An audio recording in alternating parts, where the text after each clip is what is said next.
Okay, so here we are today. We're back in Sterling at our precision planter trial.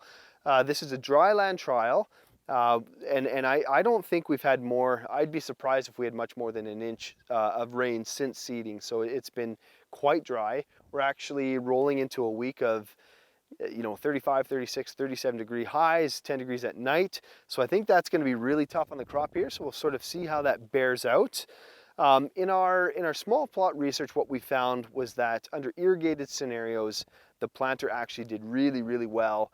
And in dry land, it was a little more of a wash, tougher to tell the differences, and it sort of depended on site, location, year, that kind of a thing. So I think under these adverse, at this point, possibly looking at drought scenario in the next few weeks, we may not see the planter performing as favorably as we might under irrigation. So right now I'm standing in the high rate for the air seeder. So that's about I think 370 seeds per meter squared, about little over 4 pounds an acre with the seed that we used.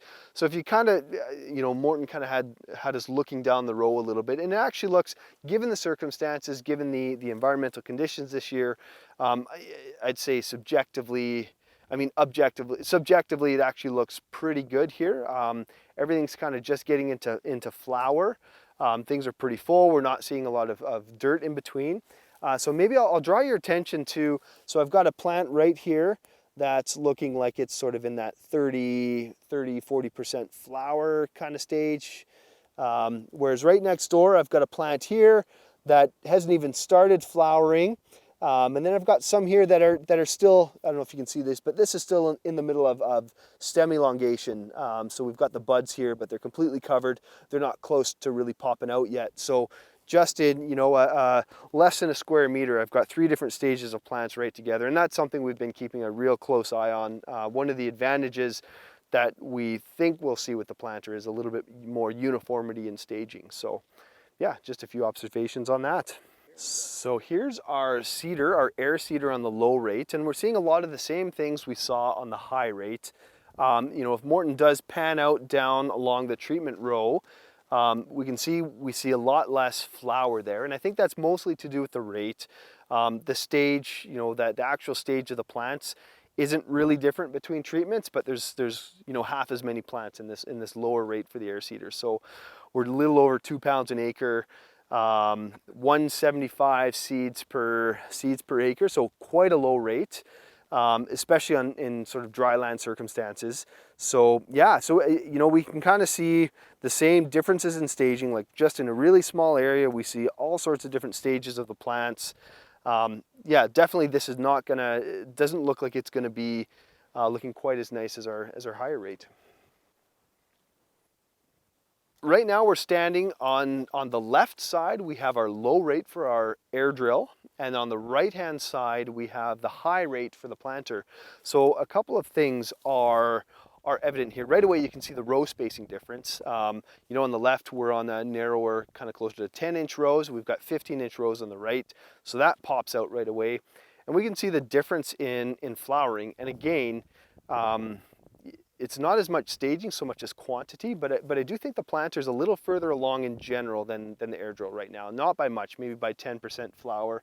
Sometimes we see a little more than that. So yeah, just a good visual of a bit of the difference, certainly between rates. Now if we go a little bit to the right, that next gap is the difference between the planter at the high rate, which is now on the left, and the planter at the low rate, which is on the right.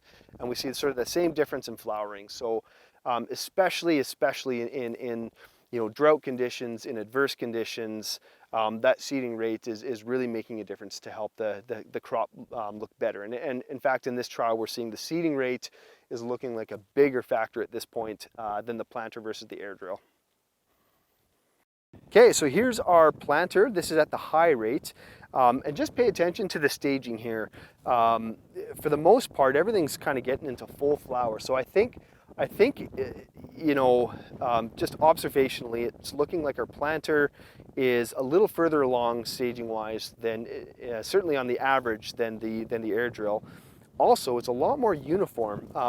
You know, there are some plants that are different stages, but for the most part, just about everything in this whole area here and across the whole treatment is in this, you know, right into flower, right? So we've got, you know, we even have some you know, some of these flowers dropping off. So we're sort of in full flower here, and just about every plant is at that same stage. So that uniformity we're still seeing in spite of some of the adverse conditions here.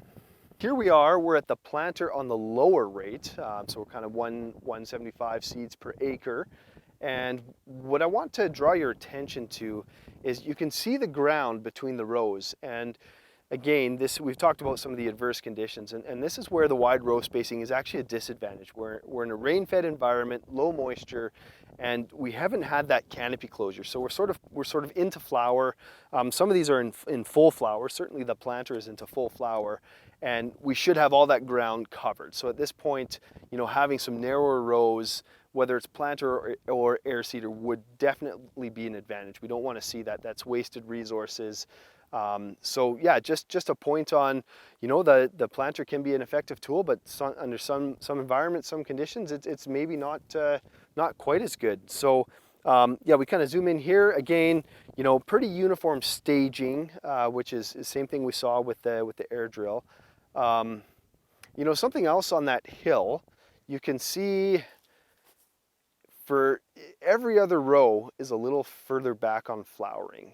There's 3 or 4 rows there where you can see one row's in flower, one row's not quite, then flower, then not quite, then flower, then not quite. And some of that has to do with the planter itself. So the unit we used, it was a brand new unit, you know, had never been taken out to the field. So we had, you know, Kubota had their technician come out. It was a Great Plains planter, and spent, you know, weeks on this thing, getting everything prepped. But there was a few things that we weren't able to get quite up to spec. And one of the things was only every other row had a row cleaner. And I think that's the effect we're seeing here. We're seeing, you know, this is just the outcome of the equipment just not being fully prepared for this zero till seeding. So I expect, one, we'd see this fill in under better moisture conditions, and 2, if we had you know, an irrigated and tilled site, you get just a little bit better advantage out of it. So, and that's, you know, one of these things that's the big advantage with the planter is in a high production environment, we're reducing competition between plants. So we're giving the plants every opportunity to grow. But as you can see, with that gap in between there, the plants, you know, they don't have enough resources to even get to that point of fully competing with each other. So because of that, I suspect we won't see the full advantage of the planter that we have seen under more ideal conditions. We're at the end of June here. We visited the site a couple of times, so we'll take a bit of time off for Canada Day, take a holiday, and we'll be back in a few weeks to review things again. So I expect we'll see things starting to get into that potting out stage, and we'll take a look at what kind of differences we see then. So stay tuned, because we'll be sending out some more information in a couple of weeks.